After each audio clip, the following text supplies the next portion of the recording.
Assalamualaikum warahmatullahi wabarakatuh.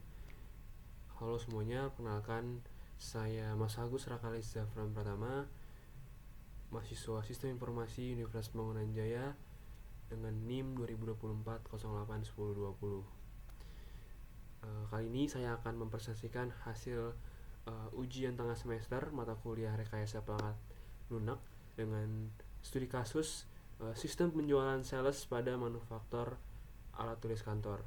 Dan dalam video ini saya akan membahas 4 bagian utama, yaitu pertama perbedaan metode waterfall, prototype dan juga agile. Yang kedua ada metode yang kami pilih beserta alasannya. Yang ketiga hasil user story dan fitur sistem. Yang keempat penjelasan use case dan activity diagram beserta prosesnya. Oke. Pertama, kita bahas perbedaan 3 metode pengembangan perangkat lunak dari sisi tahapan, waktu penggunaan, dan juga fleksibilitas. Di sini sudah terlihat ada waterfall, prototype, dan juga agile. Kita masuk ke dalam metode waterfall. Nah, metode waterfall ini memiliki alur yang terstruktur dan berurutan seperti air terjun. Tahapannya mulai dari analisis kebutuhan, desain sistem, implementasi, pengujian, hingga peluncuran. Waterfall ini cocok digunakan untuk proyek yang spesifikasinya sudah jelas sejak awal. Namun, kelemahannya adalah kurang fleksibel bila ada perubahan di tengah jalan. Biasanya biaya yang tinggi. Kemudian yang kedua ada metode agile. Jadi metode ini berfokus pada kolaborasi tim dan juga fleksibilitas. Pengembang bekerja melalui iterasi atau sprint pendek, di mana setiap tahap itu menghasilkan versi produk yang bisa langsung diuji dan diperbaiki. Dan metode ini cocok untuk proyek yang dinamis dan sering mengalami perubahan. Dengan keunggulan memiliki kemampuan beradaptasi dengan cepat terhadap masukan pengguna. Kemudian kita akan lanjut ke metode prototype. Nah, selanjutnya kita ada di metode prototype. Jadi, metode ini membuat model awal atau simulasi sistem yang bisa langsung diuji oleh pengguna. Dari umpan balik pengguna, tim pengembang dapat memperbaiki sistem sebelum versi final dibuat. Jadi, metode ini cocok untuk proyek yang kebutuhannya belum sepenuhnya jelas nih sejak awal dan membutuhkan tingkat fleksibilitas yang sangat tinggi. Nah, dalam studi kasus yang saya dan kelompok saya ambil, yaitu sistem penjualan sales manufaktur ATK, metode yang kami pilih adalah prototype. Kenapa prototype? Karena pada awal pengembangan, kebutuhan dari pengguna seperti admin, sales, gudang, dan manajer itu belum sepenuhnya jelas. Dengan membuat prototype, pengguna bisa langsung mencoba sistem sejak awal dan memberikan masukan. Hal ini mempercepat proses perbaikan dan memastikan sistem akhir sesuai kebutuhan lapangan. Selain itu, metode ini juga memfasilitasi komunikasi langsung antara admin, sales, dan staf gudang, sehingga proses penjualan dan pengelolaan stok itu lebih efisien dan juga akurat. Nah, dari hasil analisis kami mendapatkan 4 user story utama, yaitu yang pertama ada admin yang membutuhkan fitur untuk mengelola produk, harga, dan data pengguna. Kemudian yang kedua ada sales, itu membutuhkan fitur pencatatan pesanan dan perubahan order. Yang ketiga ada manager, itu membutuhkan fitur untuk memantau pesanan dan melakukan approval. Dan yang terakhir ada gudang, yang membutuhkan fitur untuk melihat stok dan mencatat pengiriman. Oke, kemudian berdasarkan user story tersebut, kami mengembangkan beberapa fitur utama di sistem.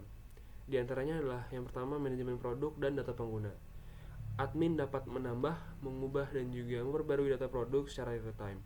Kemudian yang kedua ada manajemen pengguna, yang dimana admin dapat mengelola akun sales, distributor, dan petugas pengiriman agar sistem tetap aman. Kemudian yang ketiga ada penjualan. Sales dapat mencatat pesanan dari distributor dan melakukan perubahan bila diperlukan. Kemudian ada approval pesanan, yang dimana manajer yang bisa melakukan verifikasi dan juga persetujuan sebelum pesanan diproses lebih lanjut. Oke, yang kelima ada pengecekan dan laporan stok. Ini menampilkan ketersediaan barang secara real time agar sesuai dengan kondisi yang berada di gudang. Kemudian yang terakhir, yang keenam adalah laporan penjualan dan juga monitoring. Di sini menyediakan laporan penjualan harian, bulanan, tahunan dalam format PDF ataupun Excel. Jadi fitur-fitur ini dibuat agar setiap aktor memiliki akses sesuai perannya dan data yang dikelola tetap konsisten serta terintegrasi. Oke, kemudian di sini ada use case diagram yang sudah kami buat. Dan untuk use case diagram, kami memiliki 5 proses utama. Yang pertama ada login pengguna, sales order, kelola distributor, generate laporan, dan kelola produk dan user. Kemudian alur pada login pengguna itu semua aktor harus login untuk autentikasi. Kemudian sistem memverifikasi kredensial. Dan untuk sales order itu sales input data penjualan, manajemen approve atau reject pesanan. Kemudian gudang dicek stoknya dan dikirim barangnya. Kemudian ada generate invoice setelah pengiriman. Kemudian ada tadi kelola distributor, itu sales mengelola data distributor, kemudian menyimpan perubahan ke database. Yang keempat tadi adalah laporan, itu mengenerate laporan penjualan, bisa diekspor ke PDF ataupun Excel, dan mempunyai dashboard monitoring real time. Dan yang terakhir ada admin atau yang mengelola produk dan juga user. Jadi admin ini mengelola produk dan juga mengelola data pengguna dari sistem tersebut. Sekarang saya akan menjelaskan alur proses secara singkat melalui activity diagram. Di sini ada activity diagram login. Jadi untuk proses loginnya, user memasukkan username dan juga password. Kemudian sistem memvalidasi database.